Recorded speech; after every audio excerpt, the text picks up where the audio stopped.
A proud DC Bar member benefit, LawPay makes it easy to securely accept payments anytime from anywhere.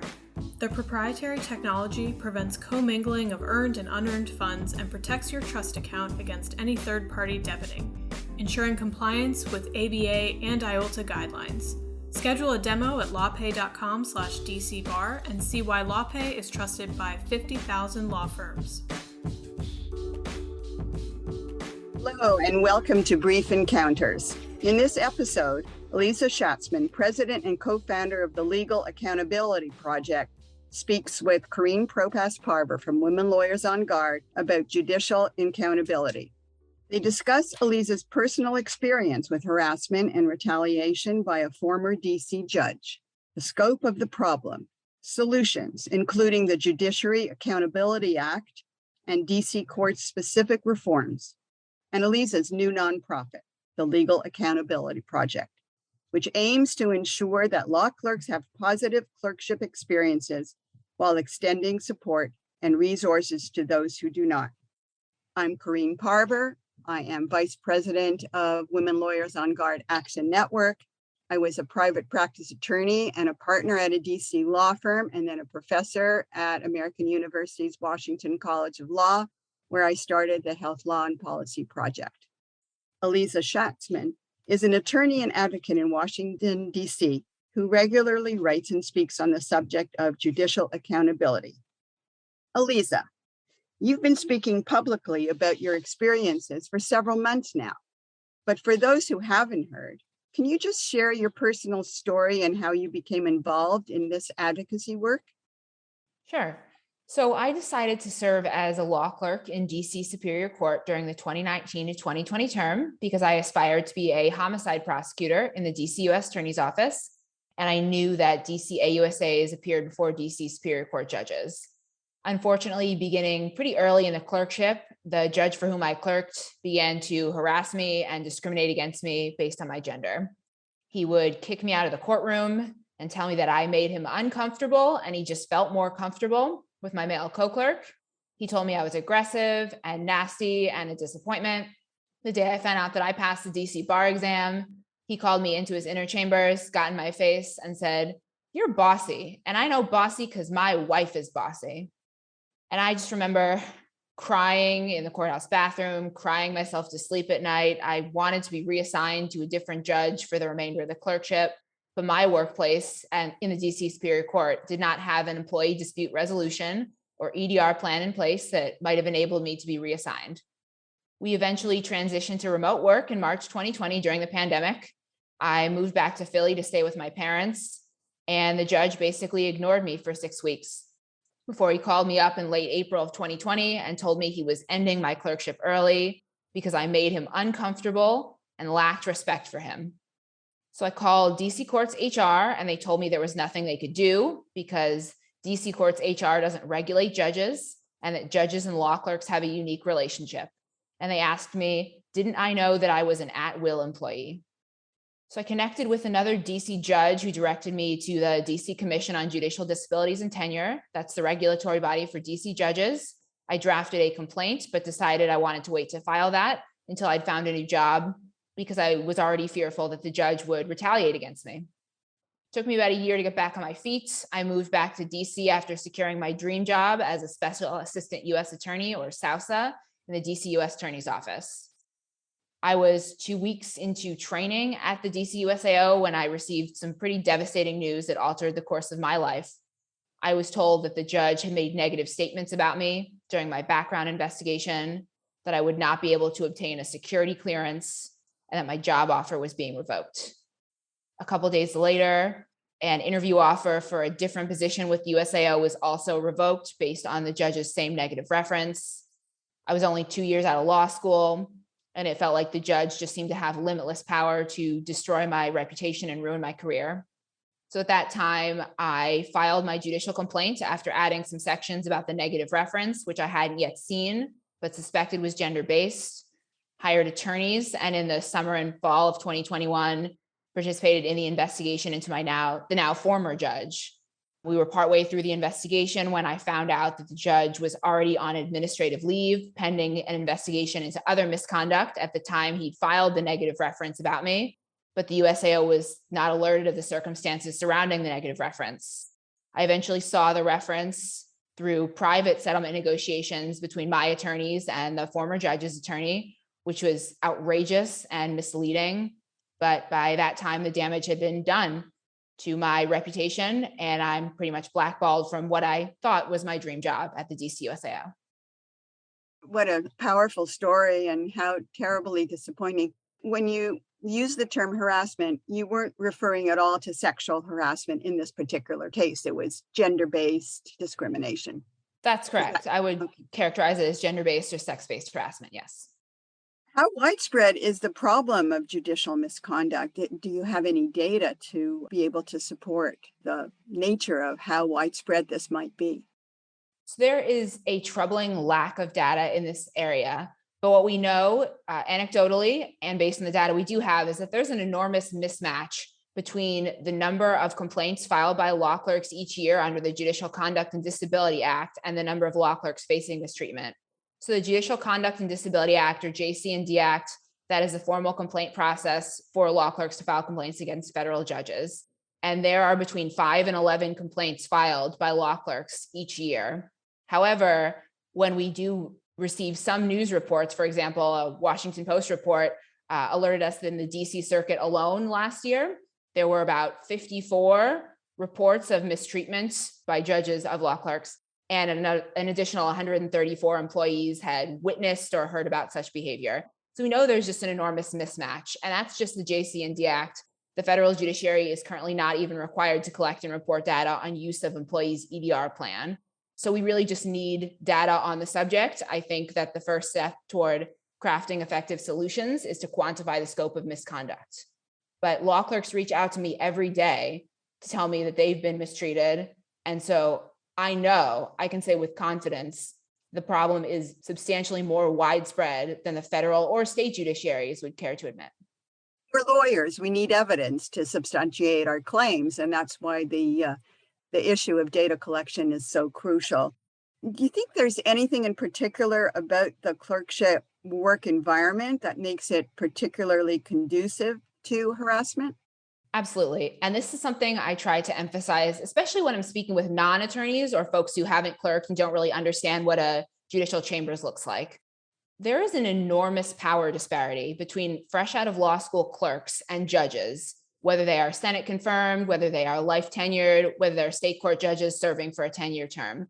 These are the most powerful members of our profession. And it is enormously difficult for law clerks to speak out in the face of workplace mistreatment. Judges and law clerks work for long hours in stressful circumstances behind locked doors, and there is no oversight by chief judges over other judges in their day-to-day interactions with clerks.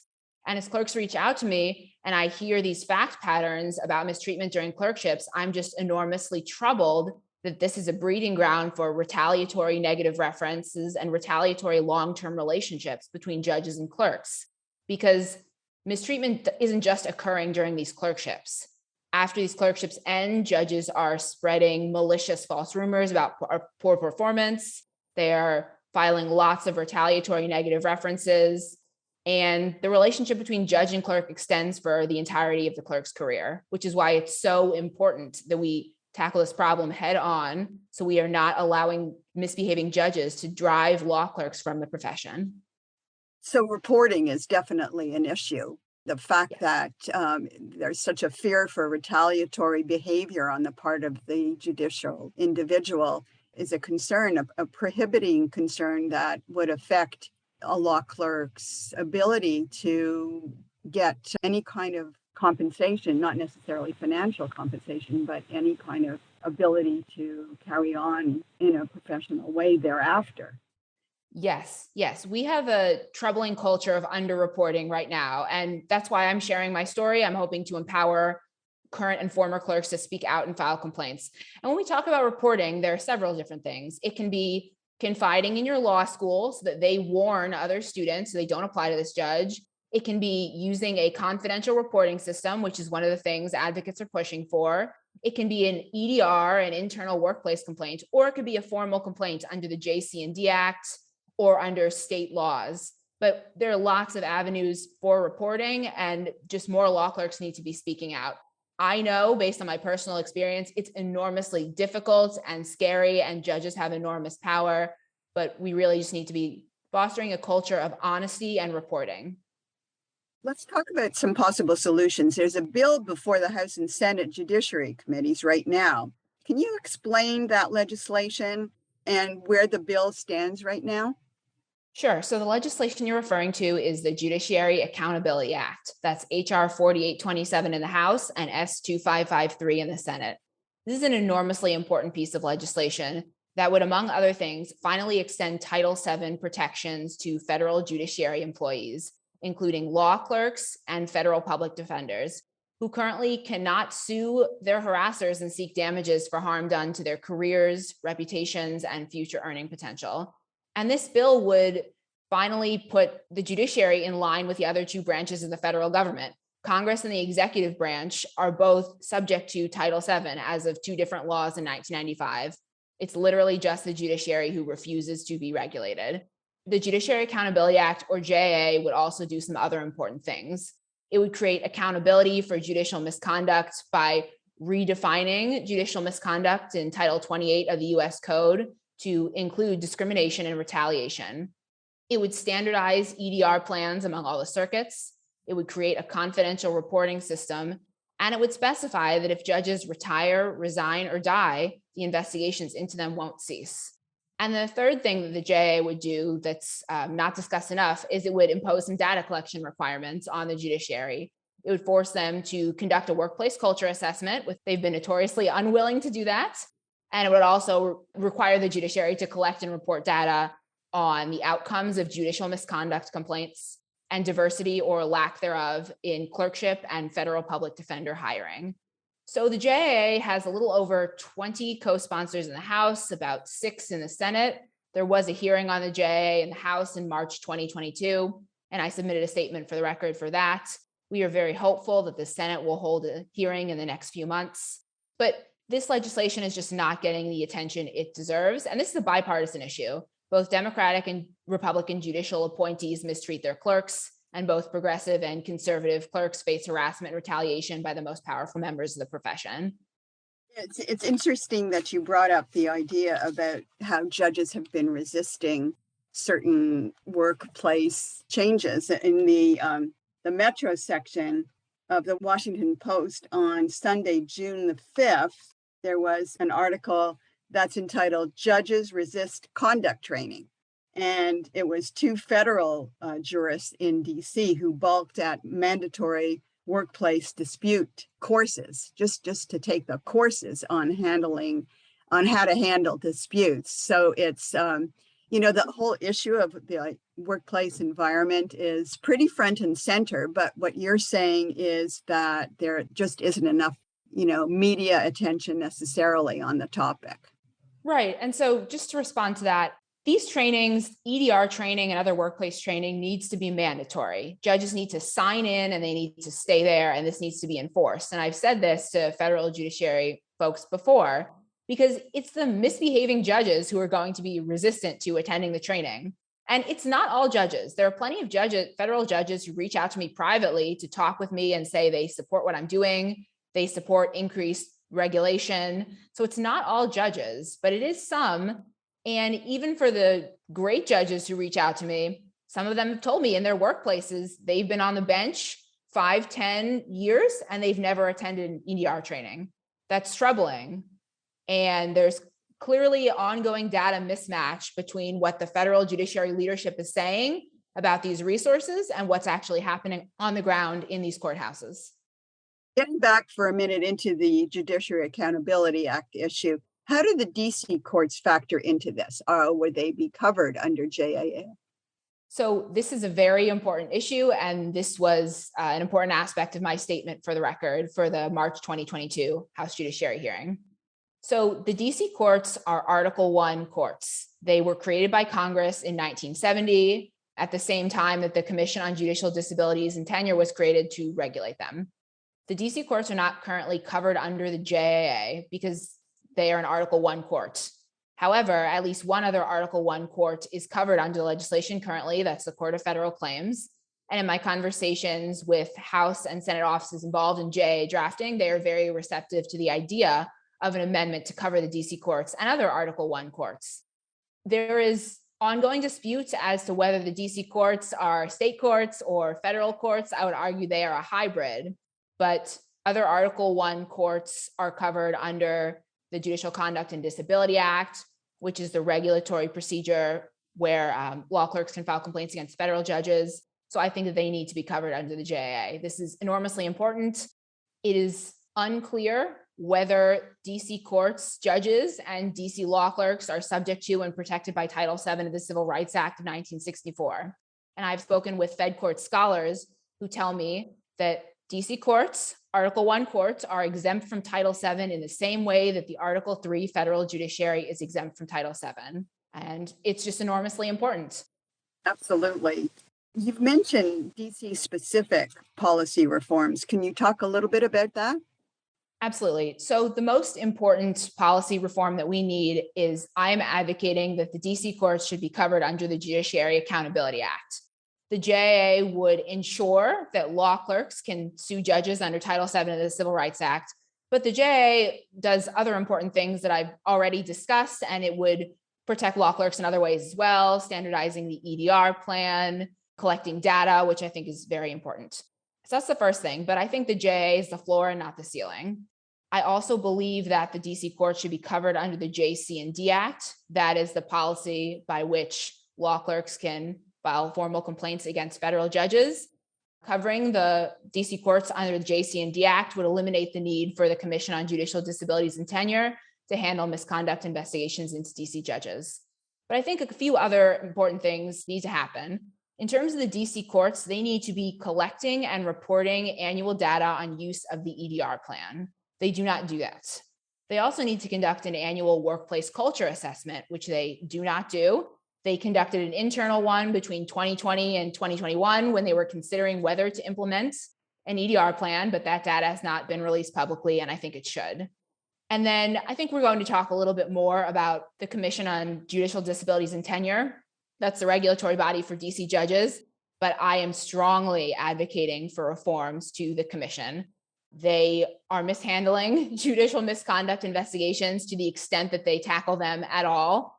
They are perceived in the DC legal community as toothless. And in the 52 years that the commission has existed, they have never disciplined, reprimanded, or removed a DC judge for gender discrimination, harassment, or retaliation. That is outrageous, and that is a red flag that something is wrong. Yeah.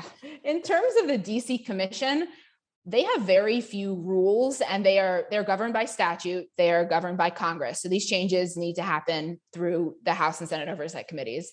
But the Commission on Judicial Disabilities and Tenure, most of their investigations are what is called a preliminary investigation. And there is one 3-line rule that says that the commission will take whatever procedures are necessary to handle a preliminary investigation. That is nothing, and that enables them to mishandle these investigations and really just act without oversight. So in terms of preliminary investigations, when the commission receives a complaint, if they decide to dismiss it, they need to be required to issue findings of fact. They don't currently issue findings of fact. They do not. They are not required to. And that's why I think that their rules should fall in line with the JC&D Act rules, because when findings of fact are issued, when federal judiciary complaints are dismissed, and also complainants have appeal rights in the federal system. So the Commission on Judicial Disabilities and Tenure can dismiss a complaint. The complainant has no appeal rights. Judges have appeal rights, but complainants do not.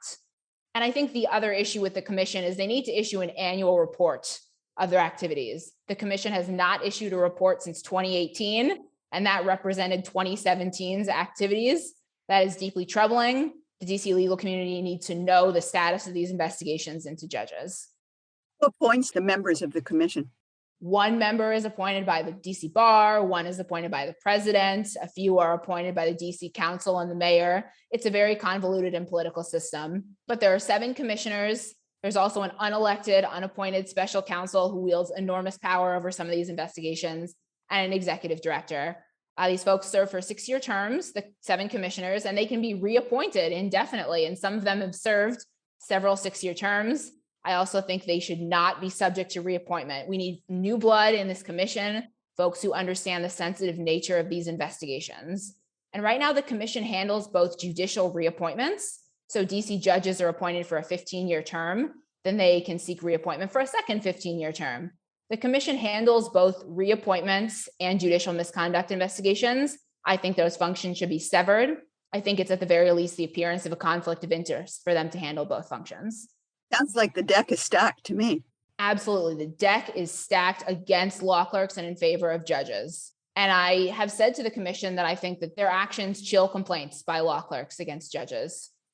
Where have you found the biggest areas of pushback to these reforms that you're suggesting, which sound very common sense to me? What's the response been to your advocacy work now that your name is being put forth in articles? You were recently interviewed by Above the Law and had an article published there. You've been publishing in law reviews. What's the pushback been like, Aliza? Yeah, so the response has been overall very positive in the DC legal community and the larger legal community. And I've been heartened that folks are very willing to engage with me. I'm speaking with everyone from the most progressive congressional offices and nonprofits to the most conservative. I'm speaking with many law schools and law student groups, and folks are very receptive and willing to engage with me.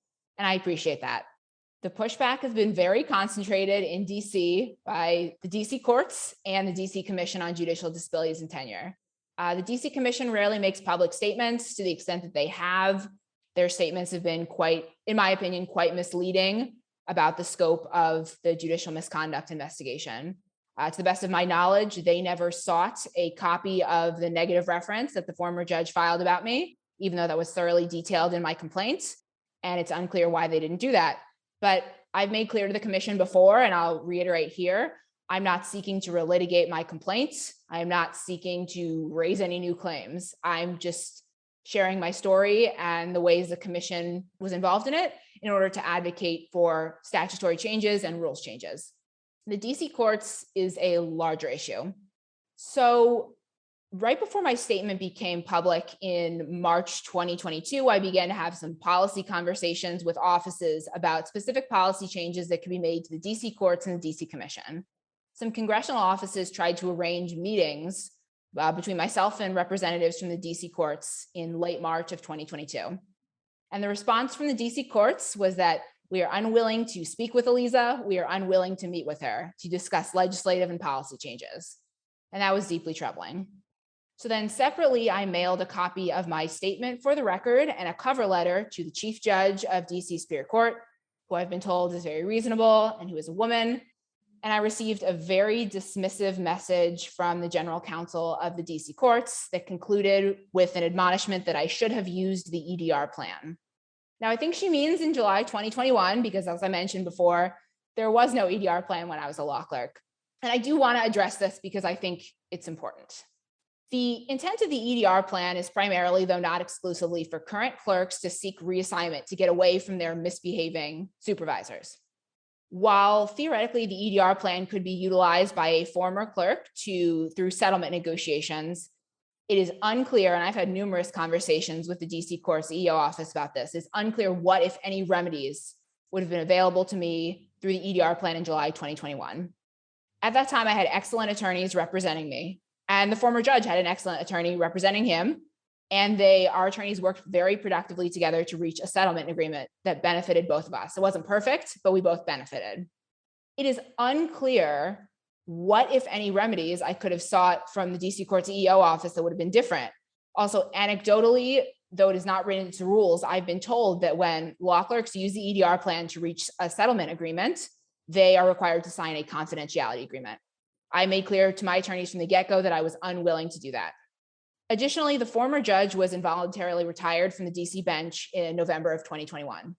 It is unclear whether the DC Courts EEO office would have lost jurisdiction over him at the time he left the bench and was no longer a judge. We were still very much engaged in settlement negotiations during that time. I explain these things to say that the EDR plan would not have benefited me And it's deeply troubling to get that kind of message from the DC courts and the DC courts general counsel. I have made clear that my door is always open to engage productively with anyone from the DC courts who wants to speak with me, and they just seem unwilling to do so. And look, I know that the DC courts do a lot more things than just administer the law clerk program. I understand that. But DC Superior Court and the DC Court of Appeals are very prestigious clerkships, and recent law grads come from the best law schools across the country to clerk here. They come here, they sit for the DC bar, they take a pay cut to clerk here, and then a lot of them aspire to be public servants, prosecutors, public defenders, staff attorneys at nonprofits. So the idea that these are the folks, are aspiring public servants, who the DC courts is allowing misbehaving judges to harass and retaliate against and drive from the profession is really outrageous. And I think it's something that needs to be underscored. Really, what you're talking about is that there are multiple institutions set up to protect misbehaving judges. Is Absolutely. that accurate? Yes, it's the courts that are unwilling to discipline judges. It is judicial regulatory bodies like the DC Commission that are unwilling to discipline and remove these judges. It's also legal employers. And I think I've been hesitant to kind of criticize the DC USAO in the past because it's really where I wanted to work for the entirety of my law school career. But they saw this outrageous negative reference. It looked totally different from everything else in my application. They afforded me no opportunity to defend myself. They did not ask the judge any follow-up questions. They did not contact anyone else in my background investigation forms, as far as I know, before they just tossed me aside with just zero regard for how this would affect my life, career, and reputation. So I really think legal employers, a lot of the folks who are going to listen to this podcast, really need to think about how they are viewing one negative reference in the context of an applicant's entire application. They really just need to interrogate some of these negative references. Because when I was first sharing my story in March and legal employers would reach out to me to talk about this, what they would say is, I would never give a negative reference. I would just give a lukewarm one because it seems like I would face some kind of repercussions myself. So it should raise an enormous red flag when a judge is giving a retaliatory negative reference. So I think legal employers need to think about what they're doing as well. And then law schools, I think, are part of the problem, but definitely can be part of the solution. And that's actually where I want to focus now. Yep. Because you've written and spoken about law school's role in handling law clerks, their references to specific judges for their students to go and clerk for. Is that why you're focusing on law schools? Because of the enormous influence they have in helping to secure clerkships for their students? So it's a couple of reasons. I think that law schools have largely received a free pass so far in the conversation about judicial accountability. And I know it's challenging for law schools because they are incentivized to have as many law students as possible clerk. It goes toward their official rankings and, more importantly, to public perceptions about the law school. So they're incentivized to encourage people to clerk, disincentivized to share information. The issue is that law schools need to be more concerned about their alumni having a positive experience. And I'm not dissuading anyone from clerking, but they need to be having positive experiences rather than focusing on the prestige of the clerkship. Anecdotally, we know that it is the feeder judges to higher level clerkships who are a lot of the notoriously misbehaving ones. So I'm focusing on law schools because what I see as I speak with law schools and law students is that there is an enormous silo effect where law schools sometimes receive reports about a negative clerkship experience. And then it's unclear what they do with the reports. Sometimes they warn students. Some law school officials troublingly have told me they do not warn students, which is outrageous. But if they are hoarding information and not sharing it with other applicants, that does not protect anyone except their students. So that's why I'm focusing on law schools. I think there needs to be information sharing, and also they need to be warning students to the extent they have this information. A couple of things before we conclude. Let's talk a bit about what you're doing now. What is the Legal Accountability Project? What are its goals? And where can people go to learn more about your work? So the Legal Accountability Project is a nonprofit that I recently launched with my law school classmate, Matt Goodman, a fellow WashU Law 19. We seek to ensure that as many law clerks as possible have a positive clerkship experience while extending support and resources to those who do not. Two of our major fall initiatives are a centralized clerkships reporting database and a judiciary workplace culture assessment. So the centralized clerkships database will democratize information. It will enable every law student at every law school to avoid judges with a history of misconduct. What we are doing is first a pilot program with 10 law schools in the fall of 2022, with the intent of having every law school eventually participate. We'll be having law clerk alumni create accounts in this database and write reports about their judge, positive or negative. And then every law student will be able to create an account, log in, and read all the reports as a way to avoid judges with a history of misconduct. Very few schools even have an internal database, and the ones that do are just not set up to receive reports about misbehaving judges and warn their students. So this will replace the schools that do have an internal database, and for the many that don't, this will be an enormous improvement for them. We're also conducting a judiciary workplace culture assessment. The federal judiciary has been notoriously unwilling to do this. We will be sending our survey to the past 10 years worth of law clerk alumni at between 10 to 20 schools in the fall of 2022.